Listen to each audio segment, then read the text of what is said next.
All right, here we go. Meghann Cuniff, a.k.a. Meghann the Reporter. Welcome back to Vlad TV. Thanks for having me. Well, last time you were here, it was on August 8th, and it was the day that Tory Lanez got sentenced. Yeah, 10 years. Now, after that, some interesting things have happened. Yes, he had a bail motion rejected. And that was when he lodged the googly-eyed bitch insult. And that was the last we've seen of him. That was his last court appearance. Okay, so you were in court. He was trying to get bail. Pending appeal, Pending yes. appeal, which does happen sometimes. It can happen, yeah. Yeah, like Tupac was on bail during his appeal, during that whole situation. So this does happen. But is it common or no? Not common, no. Why is that? No. Kind of unheard of in a violent crime situation like that, post-conviction too, where there isn't like a real obvious appealable issue going on. But, you know, it wasn't not worth a shot. Okay, so he tried to do it. He was denied in court by that judge. Yes. And then he made that comment. Yes, he was on his way out and he apparently turned around and said, Meghann Cuniff is a googly-eyed bitch. There was some commotion in the courtroom. I heard something, but I actually did not hear it myself. But I heard from multiple people afterward that, yeah, that's what he said. Okay. When you heard that, how'd you feel? I thought it was pretty funny. I mean, I was, and really the reporter in me was like, okay, if that's true, that's actually a big story. Because the news of the day right then was that he hadn't gotten bail pending appeal, which arguably was not even news. But I said, that's almost the bigger story. And that is the bigger story, that he used his final moments in the courtroom to insult a reporter as he was hauled off to jail to eventually be taken to state prison. So I figured I'd write a story about it. Right. And you made merch out of it. I did. We have some of it over here.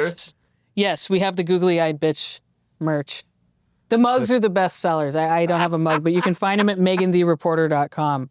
Bryson Paul, actually, if you guys know him on Twitter, he made the logos. We've got a Meghann the Reporter logo too, but obviously the googly-eyed bitch logo is the best seller. We've got shirts, hoodies, stickers. The mugs are the best sellers, though. I'm sure you guys are rushing to go get them right now. So. Right. You've actually sold quite a bit of them, and yeah. You've been actually shipping them out yourself from your house. Yes, packed with love, packed with love. I know there's, companies that you can get to do this for you, but kind of down home myself and figured I could do it myself. Hopefully we'll get big enough that I'll need to outsource soon, but we're not quite there. Okay. He was denied a bond to go home, but he is still pending an appeal while imprisoned. Yes, his appeal is still pending. How long will it take for them to actually rule on this particular appeal? I've heard that it could be until next year, until the appellate court actually gets to it. But I'm kind of thinking if the Attorney General's office, which is what steps in for the district attorney's office, if they get their response in by the end of the summer, maybe there'll be an oral argument by the end of the year. But the appellate court is busy and they've got a lot of cases and many appeals. So I've heard that it might not be until next year that they actually have the attorneys appear in court and talk to them and take oral argument on it. Okay, so that means that both the prosecutor and Tory's defense team will come in and they'll both argue to and against this appeal. And then will they decide right then and there? Or I thought it was like three judges in a Supreme Court have to, actually vote on this. Yeah, it'll be a 3-judge panel. So they'll definitely give indicators. Their questions could indicate where they're going on this. And the way it works is they all have a staff that have briefed them on this.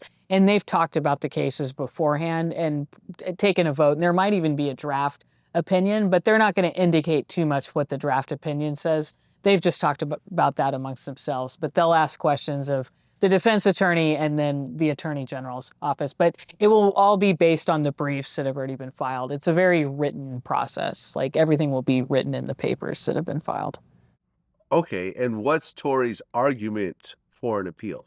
So his arguments seem to be the same as was made in the motion for new trial. The biggest one is he has the appeal, then he also has a writ in that says has the security guard saying that I didn't testify, but if I did, I would have said that I saw Kelsey and Meghann fighting before the shooting, and I didn't see who shot the gun, but that he saw he thought Tory was taking the gun away from Kelsey. He saw Kelsey with the gun in the beginning, but that he didn't see who actually fired shots. So that's basically his new piece of evidence that he witnessed that didn't come forward, that he wants to. That's basically his reasoning right there. Well, from what I understand, though, the driver actually did show up near the end of the trial, and he would have been allowed to testify, but they would have to put the trial on hold. And Tory's own lawyers decided not to do that. Yeah, the Attorney General's office actually, because they're drafting their response to this appeal and the writ of habeas, they filed for a copy of the transcript from the hearing that I think it was a chambers meeting with the judge that addressed that. So obviously they're going to be addressing that in his appeal, and it kind of looks like a too little, too late kind of argument. And then especially the fact that he even says in his affidavit or declaration that he didn't see who fired the gun. It's kind of like, well, it's just kind of I don't see it being enough for them to send this back to a trial court or overturn his convictions or anything. I think it's kind of dead on arrival. But he's also advancing the same arguments that he did for the motion for new trial about the Instagram post from the Shade Room where his account commented, that's not true, when somebody said people saying Kelsey shot her. So it's really the same arguments that we saw beforehand. And then actually his attorney is trying to is asking for evidence about racist intent, and she's asking for statistics from about people who have been sentenced in disproportionate sentencing for Black defendants versus white defendants, and also pointing to a statement made about his Canadian citizenship to allege some kind of racism or prejudice here. So it's actually a motion to seek evidence on that. But the Attorney General's office has responded and said that this is premature, and that basically this shows a lack of understanding of the system by his lawyer, because there needs to be an order to show cause, or some kind of order from the court saying that something like this is necessary before she does it. But the court recently said they're just going to consider everything at the same time. So it makes sense that this motion that she filed seeking new evidence, the appellate lawyer, is just going to be dealt with later on when they deal with the appeal and the writ and everything. So I think it's going to be a while before the court actually does anything with it, but maybe they'll surprise me.